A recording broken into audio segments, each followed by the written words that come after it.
మరి తెలంగాణ అభివృద్ధి కోసము విశేష కృషి చేసినటువంటి విషయాన్ని ఈ సందర్భంగా గుర్తు చేస్తున్నాను. ఈ తీరుగా చివరిగా 2023 జూన్లో కూడా కేటీఆర్ గారు మరి మంత్రులందరినీ కూడా కలిసి ప్రధానమంత్రికి కూడా విజ్ఞాపన పత్రం ఇచ్చినటువంటి వినతి పత్రం ఇచ్చినటువంటి విషయాన్ని ఈ సందర్భంగా తెలియజేస్తున్నాను. అయితే దీనికి వారు తెలియజేసింది ఏంటంటే, గతంలో ఎయిర్పోర్ట్ అథారిటీ ఆఫ్ ఇండియా వాళ్ళు జిఎంఆర్ తోని ఒక ఒప్పందం కుదుర్చుకున్నారు. ఆ ఒప్పందము శంషాబాద్ ఎయిర్పోర్ట్ నుంచి 150 కిలోమీటర్ రేడియస్ లోపల ఎక్కడ కూడా కమర్షియల్ ఎయిర్వేస్ కానీ కమర్షియల్ ఎయిర్పోర్ట్స్ కానీ అనుమతి ఇవ్వమని చెప్పి మరి అందులో ఒక పెద్ద అడ్డంకి ఉండే. కానీ కేసీఆర్ గారు జిఎంఆర్ మేనేజ్మెంట్తోని మాట్లాడి మరి అడ్డంకి తొలగించే విధంగా వారితోని సానుకూలంగా చర్చలు జరిపి మరి ఆ పెద్ద అడ్డంకి తొలగించింది కేటీఆర్ గారు బీఆర్ఎస్ ప్రభుత్వం అని చెప్పి ఈ సందర్భంగా మీ ద్వారా అవగాహన లేని కాంగ్రెస్ టీడీపీ బీజేపీ నాయకులకు మరి ఈ సందర్భంగా తెలియజేస్తున్నాం. ఇదే కాకుండా వాస్తవంగా అప్పుడు ఆ రన్వేకు ఎయిర్పోర్ట్కు 1.8 కిలోమీటర్స్ రేడియస్ ఉండే. కానీ ఆ రన్వే కేసీఆర్ గారు దూరదృష్టి పెట్టుకొని రాబోయే రోజుల్లో ఉమ్మడి వరంగల్ జిల్లా బ్రహ్మాండంగా అన్ని రంగాలలో అభివృద్ధి అవుతుంది. టెక్స్టైల్ పార్క్ కూడా నిర్మాణం జరుగుతుంది. ఇతర రాష్ట్రాల నుంచి ఇండస్ట్రీస్ రాబోతున్నాయి.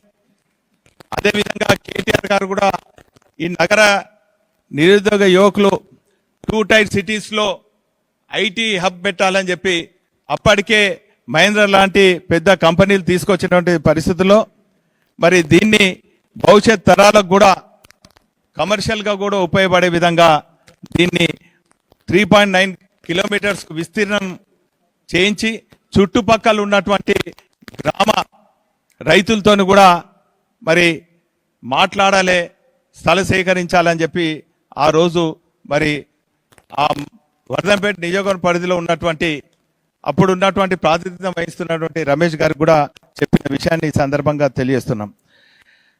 అయితే ఇన్ని చేసిన తర్వాత కూడా ఇటు అభివృద్ధి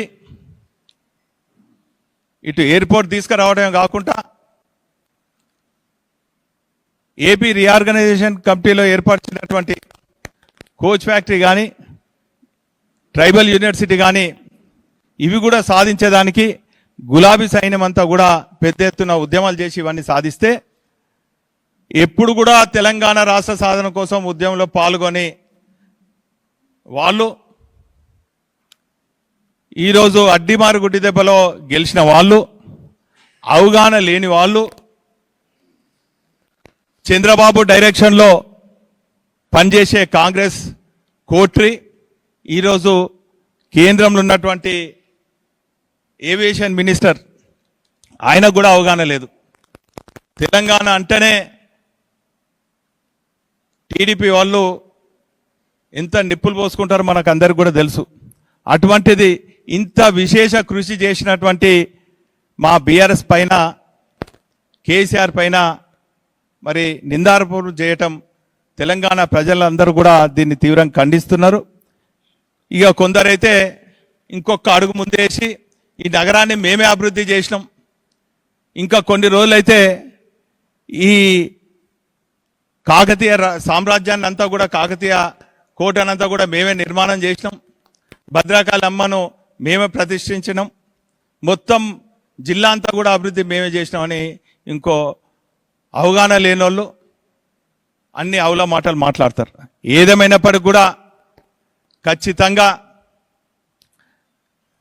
అధికారంలో ఉన్న ప్రతిపక్షంలో ఉన్న ఉద్యమ సమయంలో ఉన్న కేసీఆర్ గారితో పాటు గులాబీ సైన్యం అంతా కూడా తెలంగాణ పైన సోయి ఉండి తెలంగాణ అభివృద్ధి చెందాలని చెప్పి ప్రతిపక్ష పార్టీగా కూడా మేము పోరాడుతూనే ఉంటామని కూడా ఈ సందర్భంగా తెలియజేసుకుంటూ ఈ ఎయిర్పోర్ట్ గురించి స్థల సేకరణ గురించి ఇంకా అనేక అంశాలపైన అప్పుడు ఉన్నటువంటి శాసనసభ్యులు ఆరూరు రమేష్ గారు ఇంకా మీకు వివరంగా తెలియజేస్తారు.